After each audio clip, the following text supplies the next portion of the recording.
Hola jóvenes y señoritas, ¿cómo están? Muy buenos días, buenas tardes y buenas noches. Deseando siempre de todo corazón de que todos y cada uno de ustedes se encuentren muy bien de salud. Además, que todos estén cumpliendo con todas las medidas de bioseguridad para resguardar su integridad física. Bien, el día de hoy les enviaré información complementaria con respecto al tema número 6, titulado El dinero, segunda parte, donde también tocaremos aspectos importantes con respecto a la inflación. Entonces, comencemos. Bienvenidos. Cuando hablamos de el dinero, podemos considerar de que este tiene varias funciones dentro de una economía de intercambio. Y el dinero desempeña las siguientes funciones. Podemos considerar como medida de valor, como un medio de circulación, como un medio de atesoramiento, como un medio de pago y además debemos considerar el dinero en todo el mundo. Cuando hablamos de el dinero como medida de valor, podemos indicar de que es el más importante o una de las funciones más importantes, que este consiste en servir como medida de valor de una mercadería o de un producto, ya que todas estas mercaderías o productos pueden ser expresados o representados en términos monetarios y solo necesitamos un único precio para cada bien. Por lo tanto, los precios o los distintos precios no son nada más que un simple valor mediante el cual se puede intercambiar el dinero por algún bien o servicio. Cuando hablamos del dinero como medio de circulación, hacemos referencia a todo proceso de intercambio de mercaderías o productos donde debe haber obligatoriamente dinero constante. Constante significa de que esté en circulación y de curso legal, ya que en la compra y venta de las mercaderías que una persona realiza, sus precios deben convertirse en dinero efectivo. Eso significa de que este proceso se dice que el dinero cumple la función de medio de circulación y es lo que activa un sector productivo a nivel de economía. Cuando hablamos del dinero como medio de atesoramiento o acumulación, hacemos referencia a ese dinero que puede ser guardado o, entre comillas, atesorado en un momento dado, ya que representa la riqueza, las posesiones, el patrimonio de una persona o de la misma sociedad.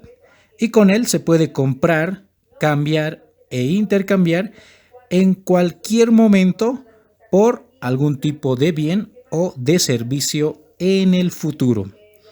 Las personas pueden guardar su dinero en la cantidad que deseen y por los medios que ellos determinen, pero lo cual trae como consecuencia una interrupción momentánea de la circulación del dinero. Ahora, también cuando hablamos del dinero como medio de pago, este aspecto es uno de los más importantes porque cuando se realiza la venta de algún bien o servicio, este se realiza a través del intercambio o la entrega del dinero y este desempeña la función de medio de pago. Eso significa de que nos entregan un bien o servicio y nosotros entregamos el dinero. Esta función además implica que el mismo, o sea, el dinero, no solamente actúa como medio de intercambio, sino también como materialización de un bien a futuro. Por último, cuando hablamos del dinero mundial, el dinero actúa como un elemento particular de intercambios entre los países, los cuales realizan transacciones monetarias. ¿Esto qué significa? De que a nivel mundial el dinero se basa en el valor de los metales preciosos y ahí podemos considerar el oro y la plata. Eso significa de que el dinero debe estar respaldado en oro y plata, aunque sus sistemas monetarios no sean propiamente de estos metales. Las transacciones económicas entre los diferentes países del mundo ayudan a los siguientes aspectos en particular. 1. La compra y venta de mercaderías o de bienes y servicios de un país a otro. 2.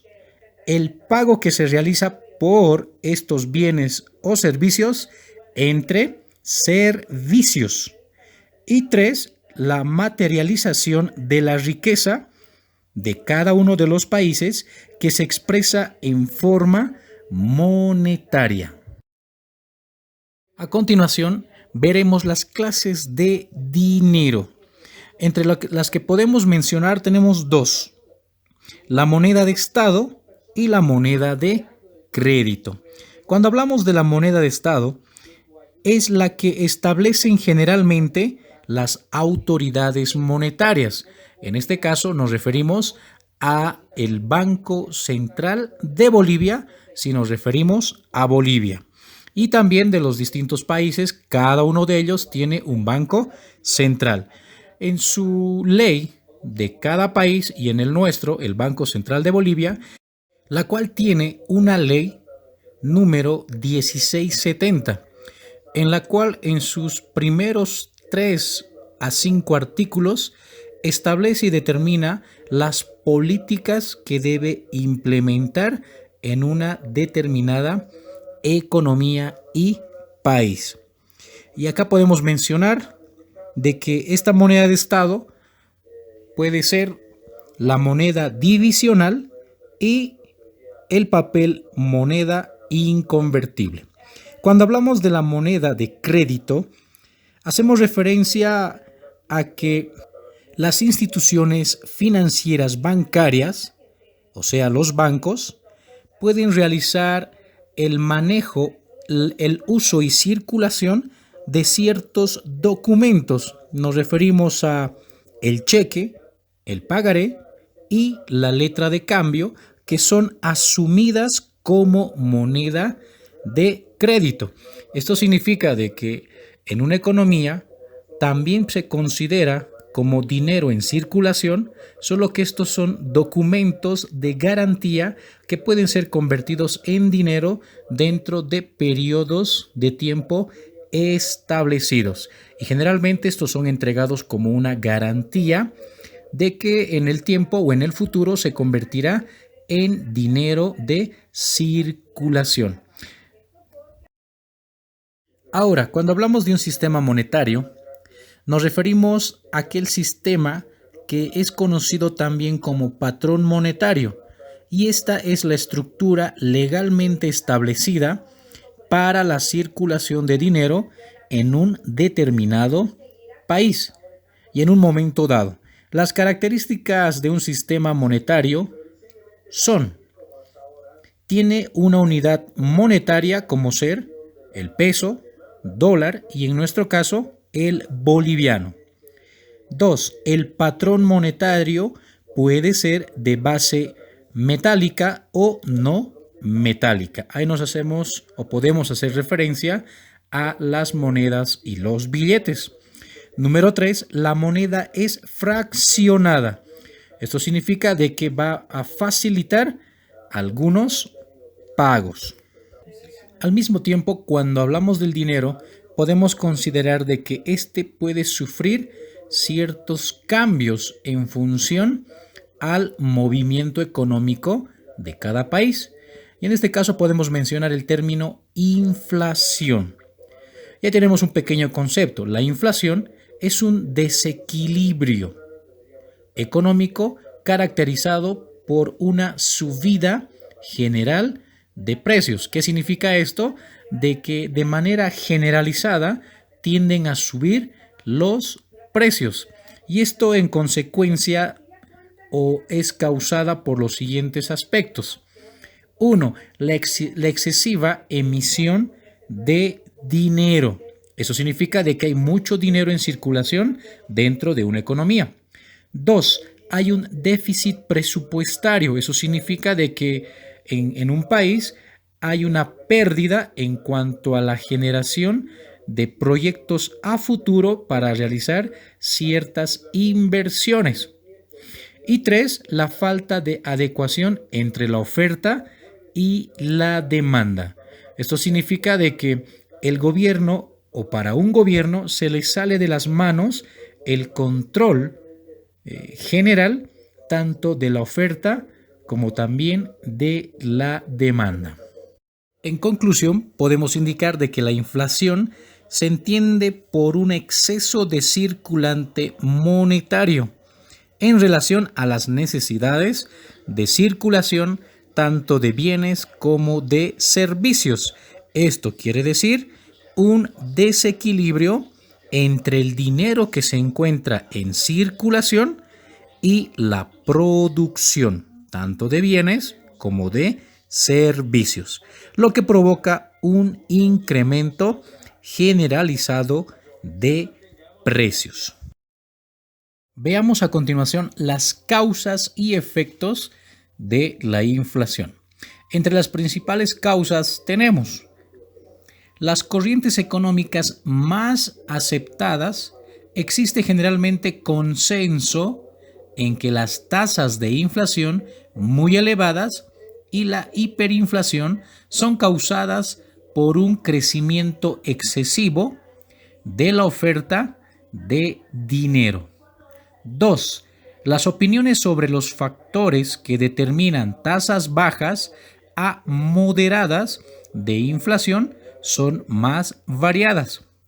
3. La inflación baja o moderada puede atribuirse a las fluctuaciones de la demanda de bienes y servicios o a cambios en los costos y suministros disponibles. Ahí podemos hacer referencia a las materias primas, la energía y los sueldos o salarios, tanto así como al crecimiento de la oferta monetaria. Cuando hablamos de oferta monetaria, hacemos referencia a que exista demasiado dinero en circulación o en poder de una persona. 4. Sin embargo, existe consenso que un largo periodo de inflación sostenida es causado cuando la emisión de dinero crece a mayor velocidad que la tasa de crecimiento económico. Esas son algunas de las causas que provocan inflación. Hablemos de los efectos de la inflación. Los efectos de la inflación en una economía son diversos y pueden ser tanto positivos como negativos. Los efectos negativos de la inflación incluyen la disminución del valor real de la moneda a través del tiempo, el desaliento del ahorro y de la inversión debido a la incertidumbre sobre el valor futuro del dinero y la escasez de bienes. Esto significa la pérdida de valor de alguna unidad monetaria. Los efectos positivos de la inflación. Estos incluyen la posibilidad de los bancos centrales de cada país, en este caso del Banco Central de Bolivia, de los estados, de ajustar las tasas de interés nominal con el propósito de mitigar una recesión y de fomentar la inversión en proyectos de capital no monetarios. Veamos ahora las clases o la clasificación de la inflación.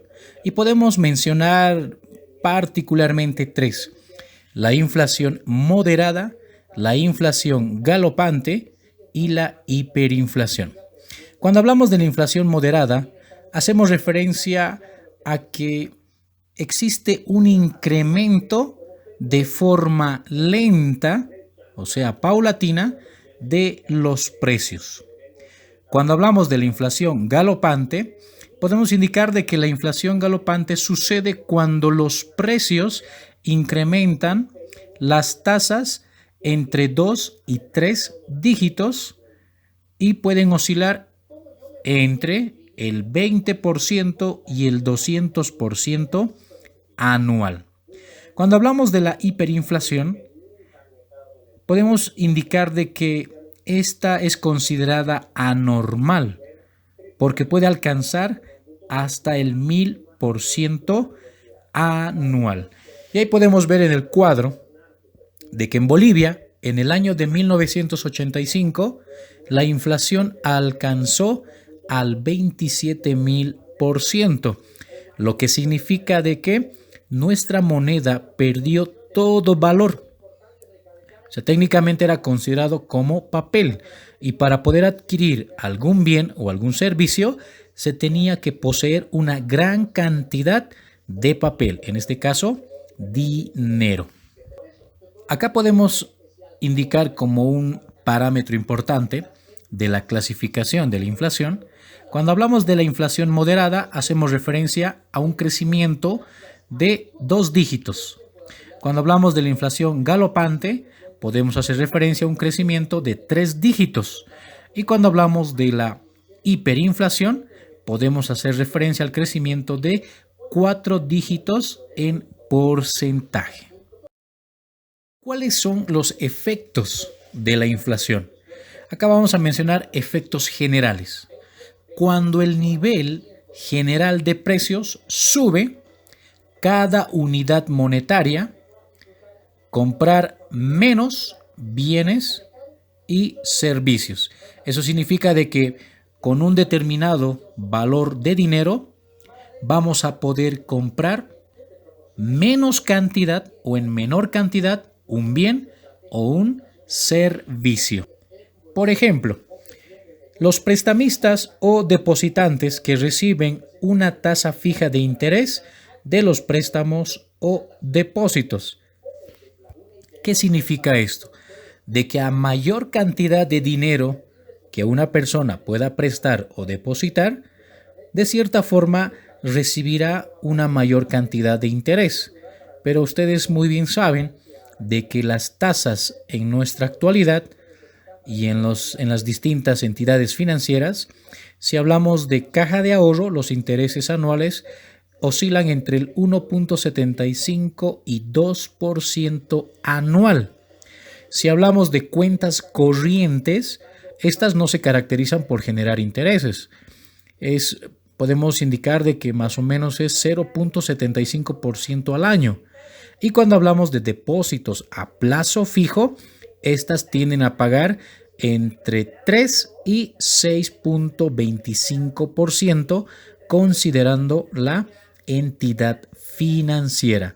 Pues de la misma forma, se puede considerar como un efecto de la inflación cuando por una unidad monetaria, pues vamos a adquirir menos bienes y servicios. Los efectos de la inflación añaden ineficiencias e inestabilidad en el mercado. Puede actuar como un lastre para la productividad de las empresas. Además, desalienta la inversión y el ahorro. Puede aumentar de las tasas de impuesto sobre la renta y genera pérdida de poder adquisitivo, y esto es perjudicial para aquellas personas que cobran un salario fijo, como ser los obreros y los pensionados. Esto significa de que el dinero que puedan percibir o puedan tener en su poder los inversionistas, los obreros, los pensionados o tengan un salario fijo, esto no les alcanzará para poder realizar la adquisición ya sea de un bien o de un servicio. Entre las distintas posibilidades que mencionan los economistas con respecto a soluciones contra la inflación, podemos mencionar de que cada banco central pueda generar distintas políticas, como por ejemplo política de rentas, política de controles directos, política cambiaria, política monetaria, política de intereses, pero en particular veremos estas tres. Cuando hablamos de política de rentas, el Banco Central debe establecer límites en el crecimiento de sueldos, salarios y beneficios. Es por ello que cada año, todos ustedes tienen conocimiento de esto, cada año siempre hay una puja entre la Central Obrera Boliviana y el gobierno central. Cuando se aproximan las fechas de 1 de mayo, tiende a existir una pulseta en cuanto al incremento de los sueldos o los salarios de los obreros. También podemos indicar la política de controles directos. Eso significa de que el Banco Central, a través de sus atribuciones, esta puede prohibir que suban los precios y que se mantengan a nivel nacional un índice o un precio general de bienes y servicios. Pero no olvidemos que en nuestro país existe y prevalece el Decreto Supremo 21060, que ya estaremos tocando más adelante. Luego tenemos la política cambiaria. Acá podemos indicar de que el Banco Central debe permitir, a través del gobierno central, la libre importación de ciertos productos. Ojo acá, de ciertos productos, no de todos, porque no olvidemos, cuando importamos, nosotros le restamos al crecimiento del Producto Interno Bruto.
Muy bien, jóvenes y señoritas, muchas gracias por su atención.